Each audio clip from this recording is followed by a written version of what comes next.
অনেক দিন থেকে একটা ঘটনা নিয়ে আলোচনা করার খুব ইচ্ছে। যে ঘটনাটা বর্তমান চলছে সকলেই জানেন, আরজি করের যে ঘটনা, মৌমিতা দেবনাথকে ধর্ষিত হয়ে খুন হতে হয়েছে, যা খুবই মর্মান্তিক, দুঃখজনক। যারা করেছে তারা জানোয়ারেরও অধম, পশুরও অধম তারা, যার ফলে এই কাজ করতে পেরেছে। তো এই যে ঘটনাটা ঘটেছে, ঘটনা ঘটার পরে যে পরিস্থিতি, সেই পরিস্থিতি নিয়ে একটু আমি আলোচনা করি। আমাদের এই রাজ্যে আমরা যত ঘটনাই ঘটতে দেখেছি, সেই ঘটনাগুলিকে কিছু কিছু লোক ক্ষুদ্র ঘটনা বলে কিন্তু আমার চালিয়ে দেওয়ার চেষ্টা হয়। আরও এর আগে পার্ক স্ট্রিটের ঘটনা থেকে শুরু করে নানা ঘটনা আমরা যখনই দেখেছি যে কেউ কাউকে ধর্ষণ হয়ে খুন হতে হয়েছে, তখন কিন্তু অনেকেই সেগুলোকে ছোট্ট ঘটনা বলে উড়িয়ে দেয় এবং ক্ষতিপূরণ বাবদ একটা দর কষাকষি করতে শুরু করে, যা খুবই দুঃখজনক। তাদের সাজার ব্যাপারে না বলে, তাদের সাজার ব্যাপারে সুপারিশ না করে কি করে তাদেরকে সাপোর্ট দেওয়ার যে চেষ্টা, এটা সত্যি খুবই দুঃখজনক। আজকে মনে হয় আমাদের যে মায়েদের 500-1000 টাকা করে দিয়ে তাদের মেয়েদের ইজ্জত হয়তো কিনতে চেষ্টা করা, যা খুব দুঃখজনক। এটা সত্যি ভাবলে অবাক লাগে যে একজন মহিলা হয়ে আরেকজন মহিলার ইজ্জতের কিভাবে দর কষাকষি করে। প্রত্যেকটা ব্যাপারেই আমরা দেখেছি দর কষাকষি এবং নানা রকম মন্তব্য। আমরা কাউকে ধর্ষিতা হয়ে খুন হতে হলেই বলতে দেখেছি যে প্রেমের সম্পর্ক, প্রেমে ধোঁকা ইত্যাদি, ব্যবসা করা ইত্যাদি ইত্যাদি নানা রকম মন্তব্য, যা কিনা সমীচীন নয়। আমাদের জাগতে হবে। আমরা নানা রকম আন্দোলন করছি, হয়তো করার পরেই কিন্তু কিছুদিন পরেই থেমে যাচ্ছি, কিন্তু বারবার এই ঘটনাগুলি ঘটেই চলেছে, একটার পর একটা। আস্তে আস্তে ঘটনাগুলি কাছে আসতেছে। জানি না এরপরে আরও কোনো ঘটনা ঘটবে কি না। আমাদের পাশেই হয়তো কোনো প্রিয়জনের, যেটা খুব ভাবতে খারাপ লাগে যে পশ্চিমবঙ্গে নারীদের অবস্থা, নারীদের সুরক্ষা নিয়ে সরকার কিছু ভাবছে না। সরকার ধর্ষকদের আড়াল করার চেষ্টা করছে। সেদিন এক পোস্টে দেখলাম এক বাবা লিখছে যে আমার মেয়ে আছে, আমি আমার মেয়ের ব্যাপারে চিন্তিত, সুরক্ষার ব্যাপারে চিন্তিত। আমার মেয়ে কি করে রাস্তায় বেরোবে। এই যে চিন্তা, এই চিন্তা কিন্তু অনেক বাবাকেই কুড়ে কুড়ে খাচ্ছে, যেটা নাকি সবচেয়ে খারাপ দিক।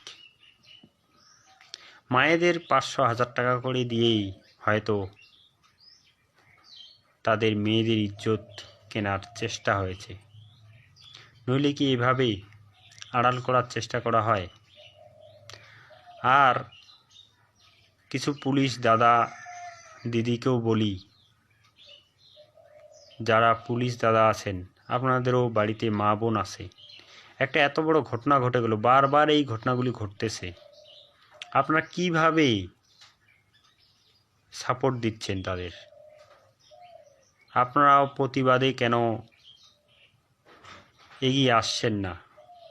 যে দিদিরা, আপনারাও মহিলা, পুলিশ হতে পারেন, আপনারাও যদি প্রতিবাদ করেন তাহলে কিন্তু সব কিছু জোরদার হবে।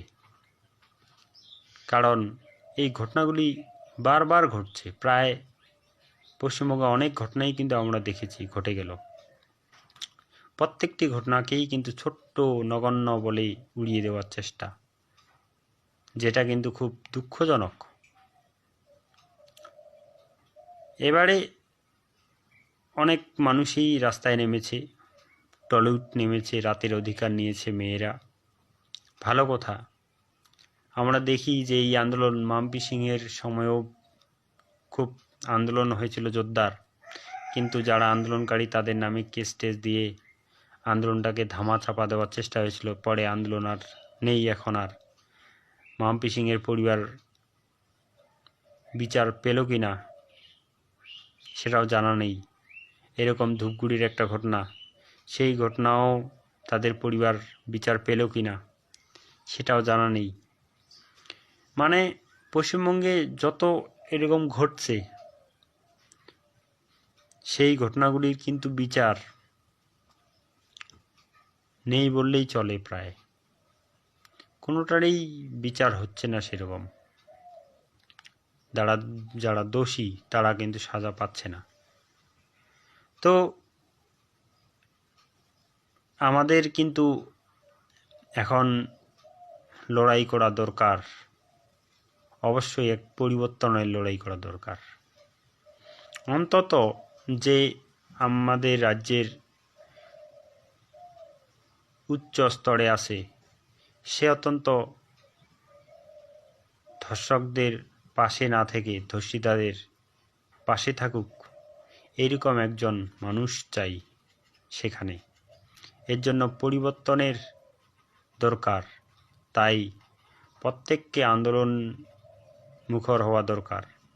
আমরা যদি পাশের দেশ বাংলাদেশ দেখি, বাংলাদেশে কিন্তু একটা ছোট্ট আন্দোলনকে কেন্দ্র করে এত বড় একটা পরিবর্তন যদি হতে পারে, আমাদের পশ্চিমবঙ্গের মানুষ কেন পারে না? আমাদের পশ্চিমবঙ্গের মানুষ কি সেই 500 টাকার লোভে আজও থাকবে? সেই 1000 টাকার লোভে কি আজও থাকবে? আমি বলছি, আমাদের রাজবংশী সমাজ কিন্তু এই সরকারকে প্রত্যাখ্যান করেছে। আমরা যদি উত্তরবঙ্গে রেজাল্ট দেখি ভোটের, সেই রেজাল্টে কিন্তু একদম প্রতিফলিত হয়েছে যে এখানে সেই 500 টাকার সরকারকে উৎখাত করার চেষ্টা হয়েছে। কিন্তু বাঙালিরা কিন্তু এখনও সেরকমভাবে এগিয়ে আসেনি। আজকে দক্ষিণবঙ্গে কিন্তু এখনও বিপুল হারে জয় জয়কার হয়েছে এই সরকারের, 500 টাকার সরকারের। মনে হয় এই বাঙালিদের 500 টাকার বেশি প্রয়োজন, নইলে এই সরকারকে কিন্তু উৎখাত করার জন্য তারা চেষ্টা করত। তাই আজকে কিন্তু বাইরে বেরোনোর সময় এসেছে। যদি আজকে এই গলার স্বর উঁচু না হয়, পরবর্তীকালে আমাদের আরও যে কী দেখতে হবে তা কিন্তু বলার অপেক্ষা রাখে না। তার জন্য সকলেই রাস্তায় নামুন।